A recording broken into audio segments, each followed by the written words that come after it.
This week, Senator Hanson's Protecting Australian Dairy Bill failed in the Senate by just one vote, which, if it had passed, would have seen the ACCC determine a minimum price per litre for milk and establish a mandatory industry code for the food and grocery industry, including dairy.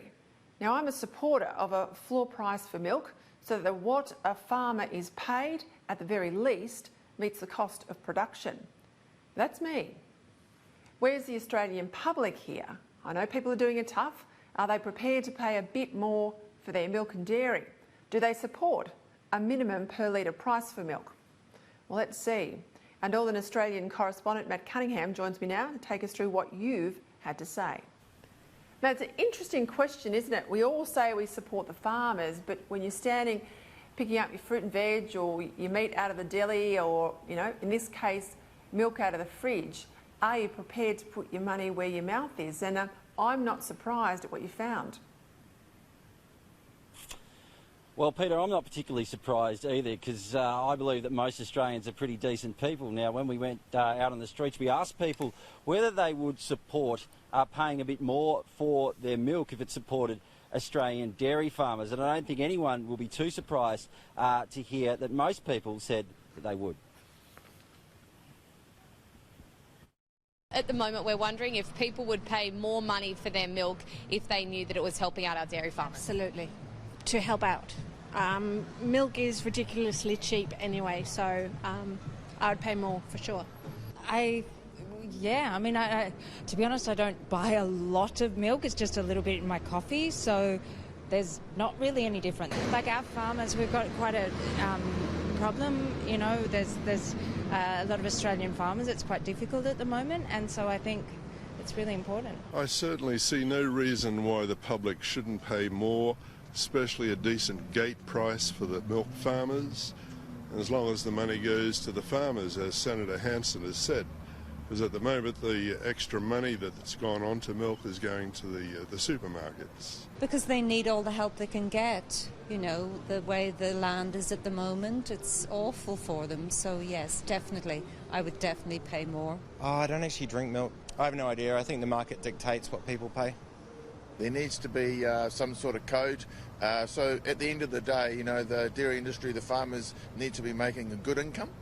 You know, they're out there, they're working 7 days a week. They've invested a lot, their whole livelihood, their families and everything like that. So there definitely needs to be minimum standards, and they need to protect that industry because it's similar to New Zealand. It's the backbone of Australia, isn't it? The dairying industry. Otherwise, it's a dying race. Otherwise, what are we going to do? Buy milk overseas like everything else? Australia's got the best products for food, dairy, anything. We've got the best products. Why go overseas? And that's what you're going to eventually do, go overseas for it. And it's wrong.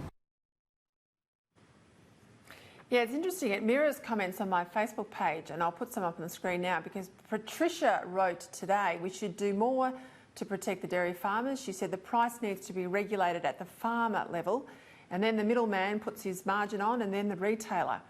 Brooke commented, this urgently needs to happen or we'll see our farmers struggle and close down. I think that's my real worry as well. And Beth finished off saying our farmers and graziers, milk producers, are world class. They deserve proper prices for the quality product they produce. But, I mean, people aren't stupid. We know what we pay for bottled water, for goodness sake, and we know what we pay for a coffee.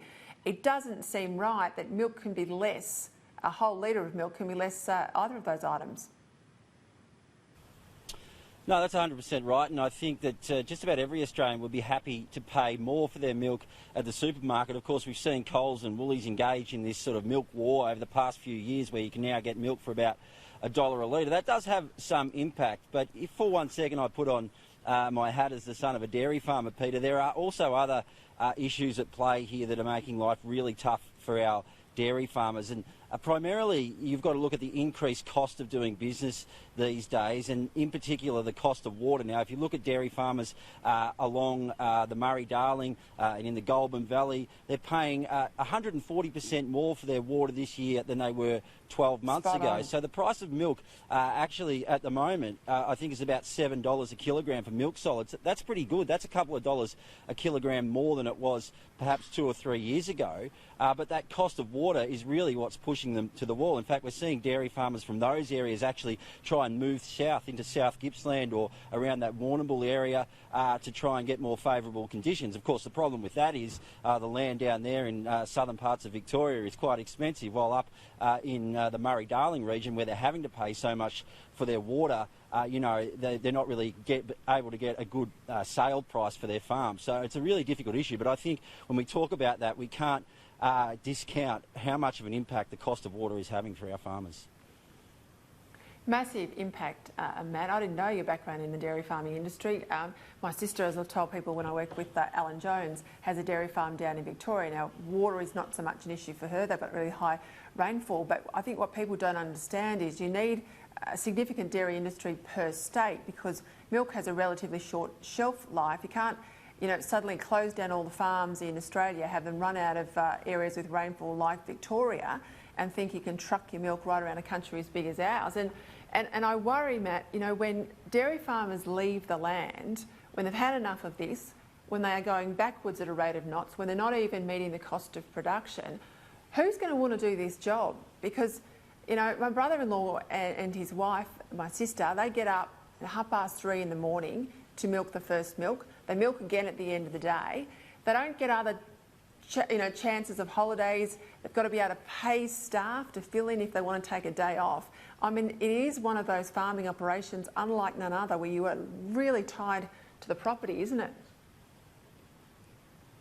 Certainly is, and my old man got up at 5 o'clock in the morning and was milking the cows again at 7 o'clock at night for decades. He's given it away now like many others have. In fact, quite a startling statistic, Peter. About 10 years ago, there were about 25,000 dairy farmers in this country. Now there's about 10,000. So I think one day we're going to wake up and we're going to realise that what we had was gone, and then we're going to say, well, maybe now we should do something about it. This is a real issue and one that needs to be addressed.